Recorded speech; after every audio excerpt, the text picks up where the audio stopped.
SFI അന്വേഷണം റദ്ദാക്കണമെന്ന് ആവശ്യപ്പെട്ട് എക്സാലോജി കമ്പനി സമർപ്പിച്ച ഹർജിയിൽ ഇന്ന് കർണാടക ഹൈക്കോടതി ഇടക്കാല വിധി പുറപ്പെടുവിക്കും. ഉച്ചയ്ക്ക് 2:30-ന് ജസ്റ്റിസ് M. നാഗപ്രസന്ന അധ്യക്ഷനായ ബെഞ്ചാണ് വിധി പറയുക. കേസിൽ ആരോപണ വിധേയനായ മുഖ്യമന്ത്രിയുടെ മകൾ വീണയ്ക്ക് ഇടക്കാല വിധി നിർണായകമാകും.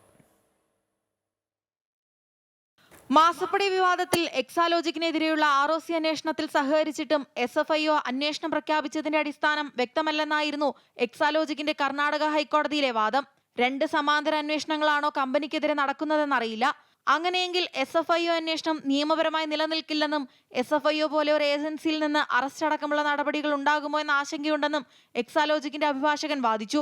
എന്നാൽ ഗുരുതരമായ സാമ്പത്തിക കുറ്റകൃത്യങ്ങൾ എക്സാലോജിക്കും CMRലും തമ്മിലുള്ള ഇടപാടിൽ നടന്നിട്ടുണ്ടെന്നത് പ്രാഥമിക അന്വേഷണത്തിൽ തന്നെ വ്യക്തമാണെന്നതായിരുന്നു SFIOയ്ക്ക് വേണ്ടി ഹാജരായ അഭിഭാഷകൻ വ്യക്തമാക്കിയത്. വിവിധ രാഷ്ട്രീയ കക്ഷികൾക്ക് CMRL വഴി 135 കോടി രൂപ രേഖകളില്ലാതെ കൈമാറ്റം ചെയ്യപ്പെട്ടുവെന്ന് ആദായ നികുതി വകുപ്പിന്റെ അന്വേഷണത്തിൽ വ്യക്തമായിട്ടുണ്ട്. അതിൽ 1.72 കോടി രൂപ വീണ വിജയന്റെ എക്സാലോജിക്കിന് നൽകിയതിനും തെളിവുണ്ട്.